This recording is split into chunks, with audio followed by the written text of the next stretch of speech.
Hello and welcome, I'm Reece, and here's what happened this week. Taiwan's government is jumping in to assist industries that may be affected by massive new US tariffs.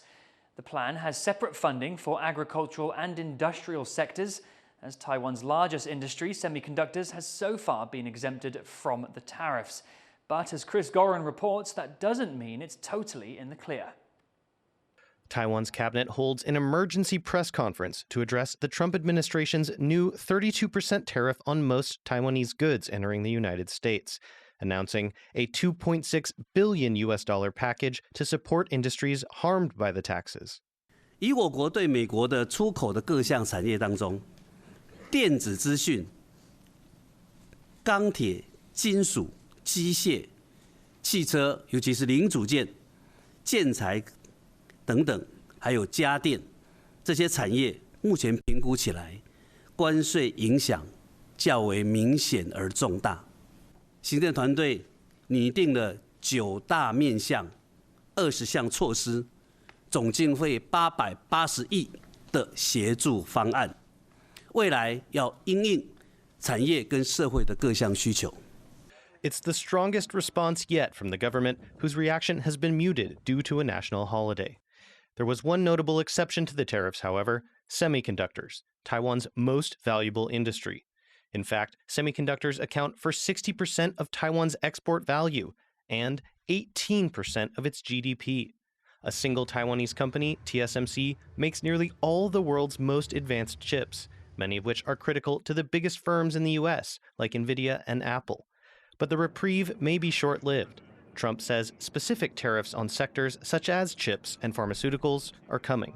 The chips are starting very soon. We are looking at pharma right now, pharmaceuticals. It's a separate category. And we'll be announcing that sometime in the near future, not too distant future. That's under review right now. While the Trump administration's goal is to bring high-tech manufacturing back to the U.S., matching Taiwan's chip-making capacity might not be so easy. It's silly to pretend that what TSMC does can be replicated in the short term. It's years and years and years to get to the point where other manufacturers can do what TSMC does, and TSMC has earned that spot. The tariffs may impact American consumers as well, raising prices on products like smartphones, computers, and cloud-based services, something consumers might find hard to swallow. I think it's important for viewers to understand that the majority of people in the U.S. who voted for this. The idea that, hey, we're being taken advantage of in the global economy. Fair people are going to watch this over time. And we have a self-correction mechanism in the U.S. It's called the midterm elections. The 32% tariffs take effect on April 9th, while those on chips are still in the works. Negotiations are sure to take place before then, and the question for Taiwan is, will the next round of tariffs hit it where it hurts the most? Klein Wong and Chris Gorin for TaiwanPlus. Taiwan's military spotted dozens of Chinese aircraft and naval ships operating around the country this week, with China conducting live fire drills in the region. It was part of Beijing's multi-day simulated blockade exercises. Jaime Okan reports. Soldiers on China's east coast rushed to launch missiles. And in the seas around Taiwan, Chinese Navy ships patrol. This is the second day of large-scale military exercises announced by Beijing, with new drills called Straight Thunder 2025A, practicing using live ammunition to simulate precision strikes on Taiwan and the East China Sea.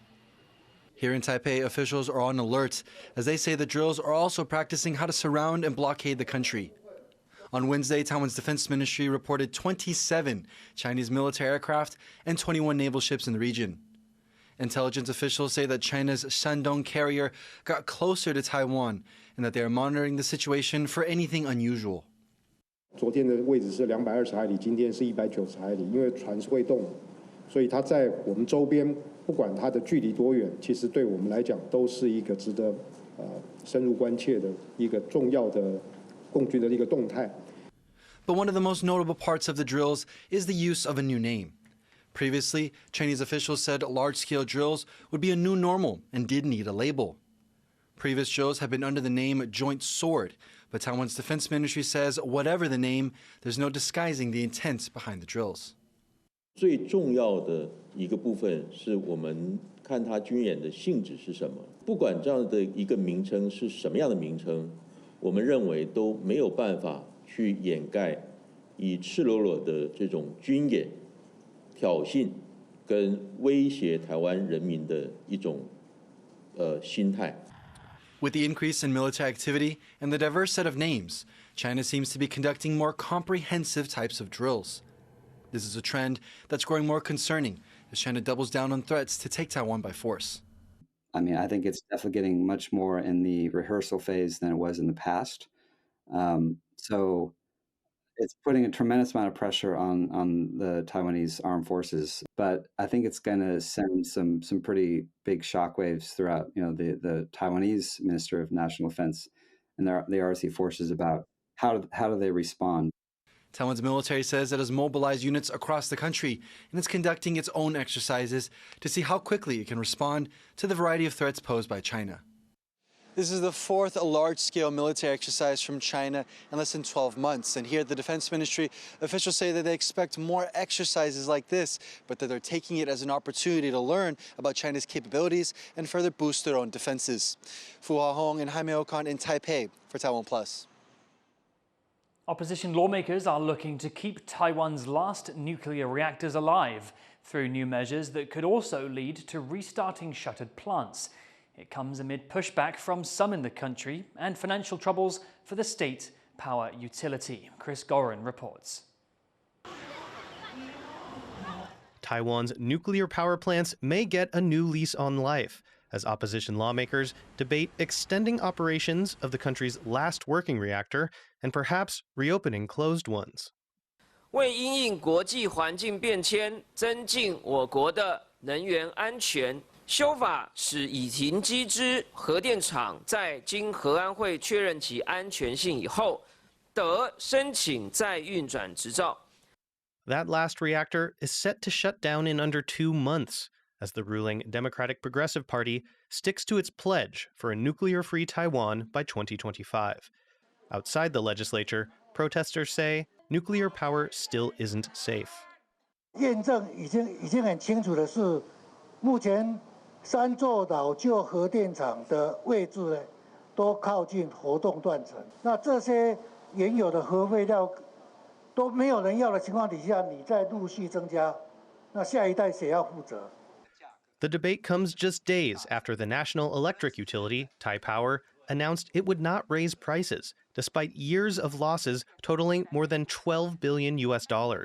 Those are in large part because of a spike in fossil fuel prices.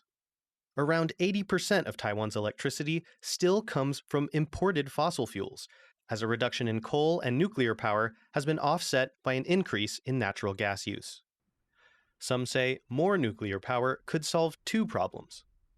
1 kilowatt hour only need 1.1 New Taiwan dollar per kilowatt hour. Gas-fired power plant is more than 3.4. If nuclear is allowed to provide electricity to the grid, that is not only useful but also helpful to improve Taipower's financial situation. Others are more skeptical. 它台电的安检要花多少时间？要花多少钱？汰换设备要花多少钱？要多少时间？这些核电厂才能够真的延役。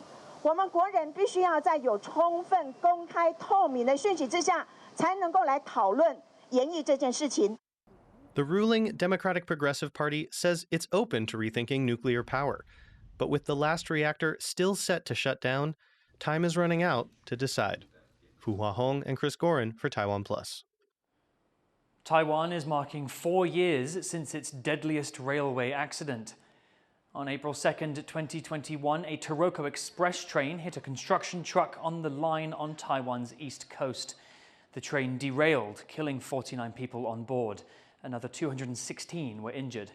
A court found several parties responsible, including a railway engineer and a contractor. Most were given prison sentences and ordered to pay compensation to victims' families. Taiwan Railway Corporation says it will set up memorial lights at the tunnel where the crash took place to light up each year around the anniversary. April 3rd marked 1 year since a deadly magnitude 7.2 earthquake struck Taiwan.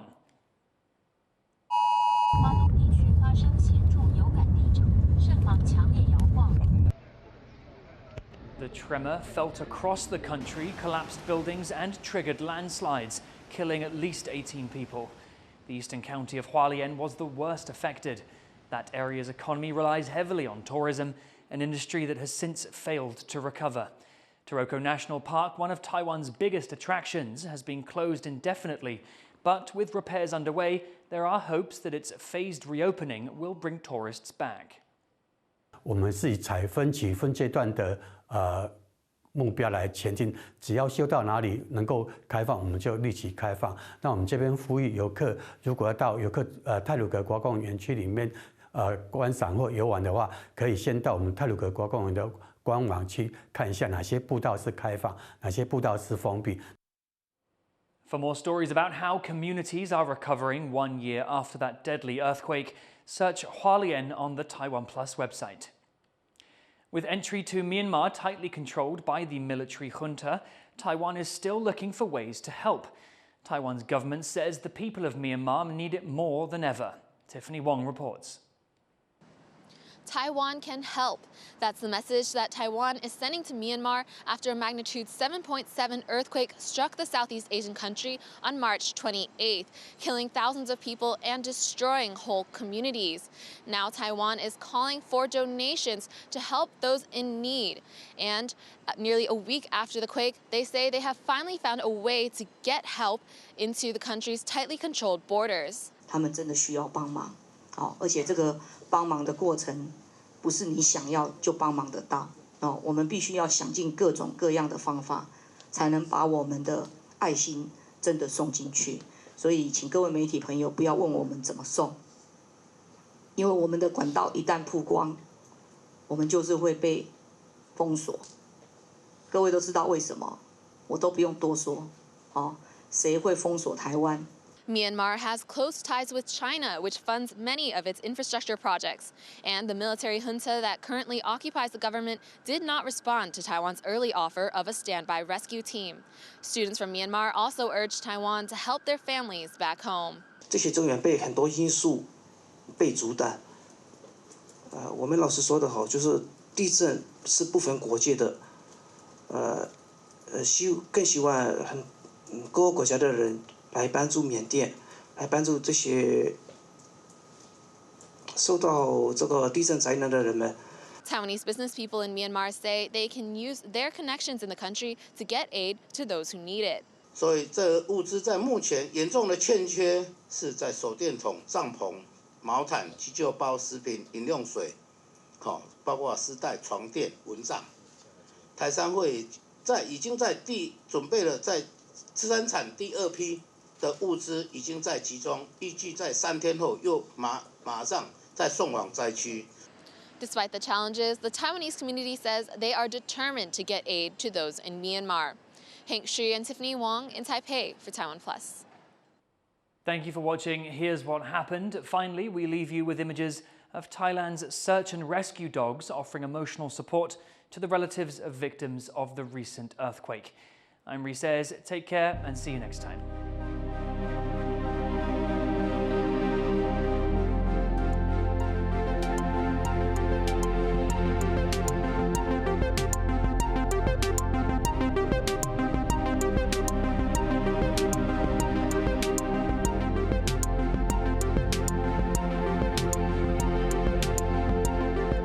Game on Taiwan!